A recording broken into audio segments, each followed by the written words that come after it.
By the time I understood what the dreams were doing to us, half the people I knew had already started to fade.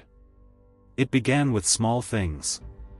A friend mentioned her childhood dog dying in a car accident, except I remembered attending that dog's funeral from old age when we were teenagers. She looked at me like I'd lost my mind. Then my brother called, confused, asking why I kept referencing our sister's wedding in Boston when she got married in Seattle. I had photos on my phone from Boston. The venue, the harbor in the background, her dress against the brick. He had the same photos. Different city. Same moment. Same faces. Both of us certain, both of us right, both of us wrong. The news started reporting it as mass false memory syndrome.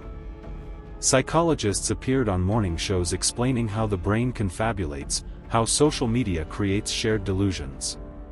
But it was happening too fast, too widespread, too specific.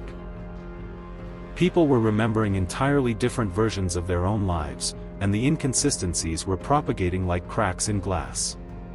A woman in Tokyo woke up with a scar from a surgery she never had, except her medical records now showed she had. A man in London remembered dying in a car crash at 19, could describe the impact, the darkness, the nothing, yet here he was, 37, married, alive, with no record of any accident. I started keeping a journal, writing down everything I could remember before it changed. What my apartment looked like. Who I'd dated. What job I had 5 years ago. Every morning I'd read it back, and every morning something was different. Not in the journal, in my memory. The journal would say I worked at a law firm, and I'd remember the law firm, but I'd also remember teaching English in South Korea during those same years. Both memories equally solid, equally real, both timelines existing in my head simultaneously like doubled vision I couldn't blink away. The first death happened 3 weeks in. A teenager in Manitoba simply ceased to exist mid-sentence during dinner. Her parents watched her flicker, like a video buffering, and then she was gone. Not dead. Gone. No body, no disappearance, just an absence that filled instantly with confusion about whether she'd ever existed at all. By the time investigators arrived, her parents couldn't agree on her name. The father said Emma. The mother said Claire. The photos in the house showed both. Sometimes one, sometimes the other, depending on when you looked. That's when the scientific community stopped calling it psychological.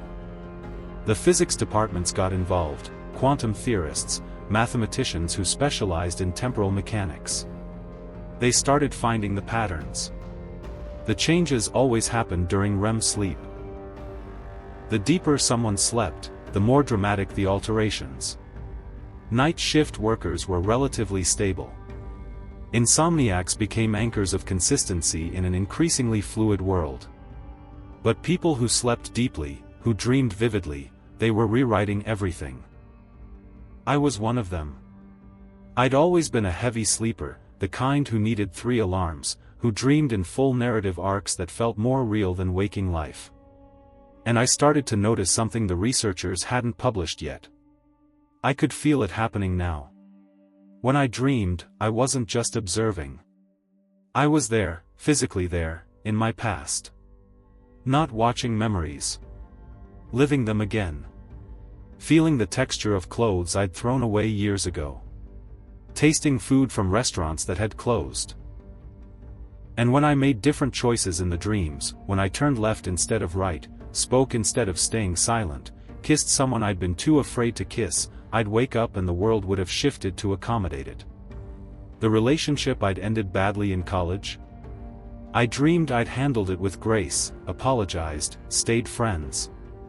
Woke up to find messages on my phone from her, casual and warm, discussing a dinner party next month.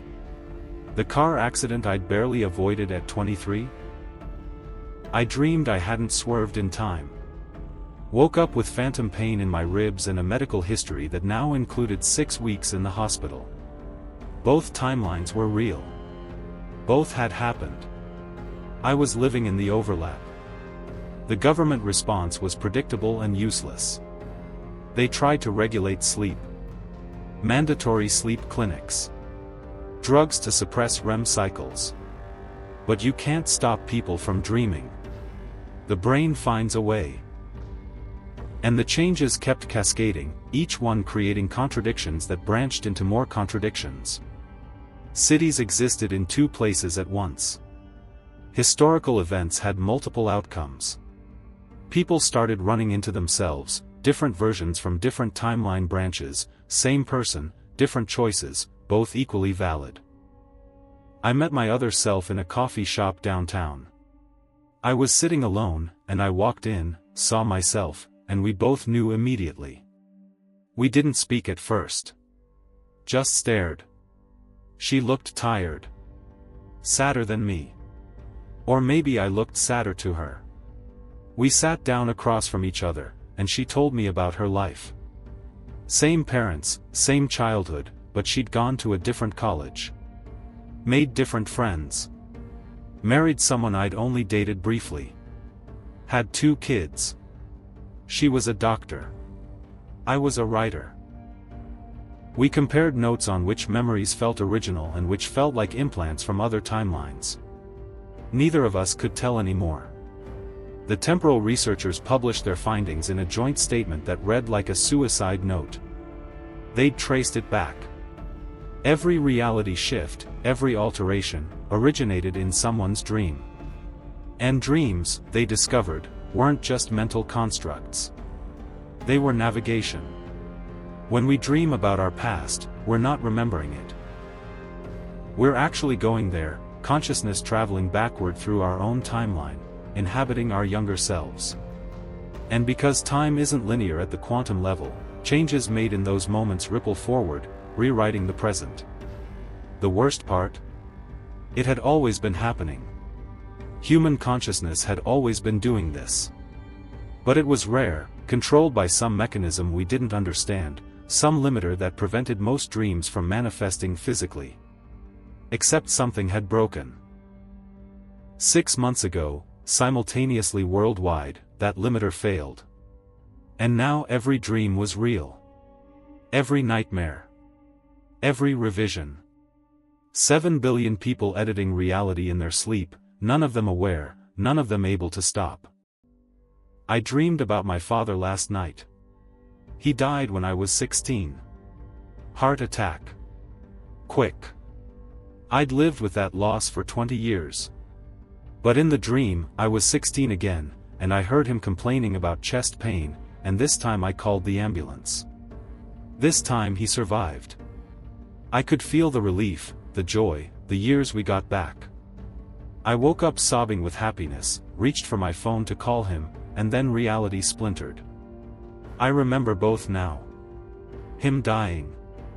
Him living. His funeral. His 70th birthday party last year.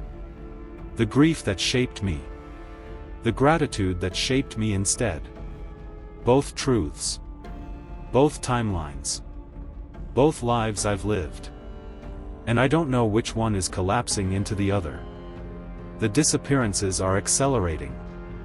Entire city blocks flickering out of existence as too many contradictory timelines try to occupy the same space. People are afraid to sleep, but exhaustion forces it eventually, and every sleep cycle generates more changes, more branches, more impossibilities trying to coexist. The researchers say we're approaching a critical threshold. Too many competing realities, not enough coherence to hold them together. Some people are trying to stay awake permanently. Stimulants, pain, fear. Trying to become static points in the chaos. But I've realized something they haven't. Something I saw in the equations before the lead researcher vanished, replaced by someone who looked similar but had different credentials, different memories, a different name. We're not breaking reality. We're waking up from it. This world, this timeline, it was only ever one possibility held in place by collective dreaming. And now that we've learned to move through time in our sleep, we're seeing what we really are. Not beings moving forward through a single timeline. We're probability clouds. All possible versions of ourselves existing simultaneously, and consciousness is what collapses us into singular moments, singular choices, singular lives. But we're not collapsing anymore. We're expanding. Becoming all our possible selves at once. And the world can't contain that. It was never designed to. I'm writing this knowing I won't exist tomorrow, not as a singular person. I'll be every version of myself I ever dreamed I could be, every choice I made and didn't make, every life I lived and lost, all happening at once. The people I love are already dissolving into their own possibility clouds. My mother is both alive and dead. My sister both exists and never existed. The person I love is with me and has never known my name. Tonight I'll sleep. I'll dream. I'll travel back to every moment I ever lived and make every possible choice simultaneously. And when I wake up, if waking up even means anything anymore, I'll be everyone I could have been, living in every timeline at once. The researchers were wrong about one thing. This isn't a malfunction. It's not something that broke. This is what we always were underneath the illusion of linear time. We just forgot. And now we're remembering. And I don't think we survived the remembering.